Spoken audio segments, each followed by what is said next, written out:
On a recent solo backpacking trip, there was an incident overnight at a shelter. It got me thinking, how would I protect myself in the case of an assailant? Hi, it's Kevin, hoping to help make your life a little easier in some way. Recently, I was doing a solo backpacking trip on the Maryland Appalachian Trail. I was only out for one night, and I was planning to stay at one of the shelters and on the tent pads nearby. So early in the evening, I had set up my tarp and I had gone down to the shelter for dinner to just socialize a little bit, and I met 3 other men who were going to be staying there. So it wasn't long after that it started to drizzle, which I wasn't really anticipating, and I went back to my tarp and got everything underneath so it was protected from the rain. Well, it wasn't long before a torrential downpour began and the lightning and thunder was like directly overhead. I hung out there for a little while, but then I thought to myself, well, I'm just under this little tarp. It is pouring down rain, so why not just go ahead and sleep at the shelter? So I packed up my stuff and I went down to the shelter, and there were already 2 men on the lower level and 1 on the upper. So rather than making a big disturbance, I just snuck in between the 2 men on the lower level. And it wasn't long before everybody was asleep. Well, sometime in the early or actually late hours of the morning, I heard it sounded like the man on the top level talking to someone, and I didn't know who he'd be talking to, so I figured maybe he was on his phone since we did have a signal there, and he was just planning an early exit because this was going to be his last night on the trail. Well, it wasn't long after that he turned on his headlight and he was yelling at someone to leave the shelter now. Like he was yelling at this guy. So once his headlight was on, we could see that another man had shown up in the shelter, and this guy was trying to sneak in and get really close to the backpacker sleeping on the top level. So with the light on, we could see this man, and he was trying to get down from the upper shelter because the thru hiker was like yelling at him, like, "You better leave now, I'm gonna call the cops," and really screaming at him. Now, we got a good look at this man, and all he was wearing was some like cut off jean shorts and sneakers. He didn't have a shirt, he didn't have any gear, and he showed up sometime in the middle of the night in like total darkness. Apparently what had happened is he had asked the man on the top level if there was room to sleep up there. And the guy's like, "Yeah, sure, you can sleep up here. There's plenty of space." So this new man climbed up and climbed over the hiker who was already sleeping, and he was sleeping parallel to the back wall. So this new man tried to squeeze in between the thru hiker and the back wall. Basically, this guy was spooning the thru hiker. And then, apparently, he whispered something like, "Is it okay if I touch you now?" And that is when the thru hiker completely lost it, or stood up for himself, really, and yelled, "Get out of here now! Get away from me! Get out of the shelter! Leave and don't come back!" And that's when all the commotion really began. So it got me thinking, what would I do in this situation? How would I protect myself in the same kind of situation?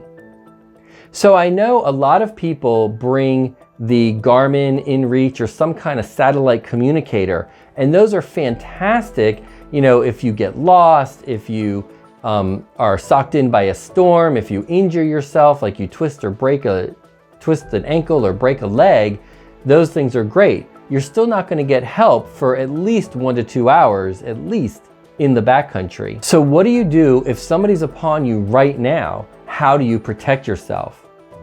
So I came up with 4 simple items that you can bring backpacking to protect yourself in case of a situation like this or something else. And this isn't good just for backpacking, it's great for running, hiking, walking, anytime you're on an adventure, or especially if you're on an adventure alone. Okay, so the most obvious item that you could bring is a gun. But for a lot of different reasons, carrying a firearm, especially on a backpacking trip or going for a run, is just not something that I'm gonna do. I'm not comfortable with that. So that doesn't count toward this list of 4 items. Okay, so the next most obvious item to bring for protection would be a knife, right? Well, I already carry a knife whenever I go backpacking, and here it is. This blade is maybe 2 inches long. I rarely even use it on a backpacking trip. Now, it does lock in place, it's really sharp, but is this really something that's gonna protect me if there's an assailant like coming at me? It just doesn't seem like much protection at all. Then, am I skilled to use a knife in self-defense? I'm not, sorry. And then finally, what are the chances of me hurting myself with this little knife, or if I had a real knife as a weapon? So you can bring a knife, but for me, it's not really my go-to. Okay, the second most obvious item to use for protection would be a trekking pole. This is a trekking pole that's already in its collapsed state, and this could be great to strike at somebody or stab at somebody. It's pretty stiff, especially this top section.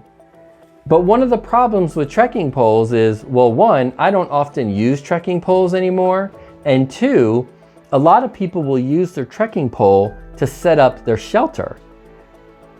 So if this is in the middle of the night or anytime after like 6 p.m. until 6 a.m., if your trekking pole is setting up your shelter and somebody comes on you, then you're not going to be able to get that trekking pole out to be able to use it as a weapon. Still a good option, but maybe not the most practical. The third item that I want to bring your attention to, and one that I'm going to be carrying from now on, is pepper spray or mace. I picked this one up just the other day at Walmart for $10, and it only weighs 1.5 ounces. It's got a Velcro strap, so you can easily hold it in your hand when you're running or hiking or walking, but you can also strap it to your pack. I'm going to strap it right here on my shoulder strap, and it comes out separate from the little holster. So this is going to be something that I always carry, and at 1.5 ounces, I think it's a great option, especially for close quarters. And it does have a lock button on it. So mace and pepper spray. Now you might want to use your bear canister pepper spray, but again, a lot of the time when I'm going out backpacking, I'm not in bear country, so I'm not carrying my bear spray. But this little handheld mace is very convenient, and I think it'll do the job. The last item that I like to offer as an idea is something as simple as this 21-inch piece of PVC pipe. I happen to have this in my garage, and it's only, I think it's 3/4 of an inch, maybe 1 inch diameter with a thick wall. And this thing is stiff. Like, I cannot bend this. This, sleeping next to me at just 6 ounces in weight, is perfect as a club to poke someone away. And I really believe that you could break an arm or really injure somebody pretty well and keep yourself safe with something as simple like this. So this little PVC pipe, you might think of it as a nightstick, but it's really not, could also be used as a to help fix a tent pole if it breaks. And also it can be used as a rolling device for your muscles before and after a day of hiking. So if you've got those pesky knee or Achilles or plantar fasciitis problem, then this is a great tool. And I'll be doing videos on how to prevent injury down the line. But for right now, this little 6-ounce PVC pipe that I added some reflector tape to is really easy, quick to grab, having it right next to you when you're sleeping. This is going to be carried in my pack, especially on a solo trip. I hope this has been helpful, and now you have 4 new ways to protect yourself whenever you're out on an adventure, solo or with others, whether it's hiking, backpacking, walking, running, or whatever you're doing. I've been a backpacker for 24 years and a triathlete for 21 years. And in all that time, I've really only run into a couple of odd or strange people, whether it's in town or far out in the backcountry. But with this incident, I have to admit, it really did rattle me, and now I'm going to be prepared for the next time. I hope this has helped you and you'll be protected when you're out on your adventures. Until next time, peace, love, and connect. Oh, by the way, the strange man did leave and never returned, thankfully.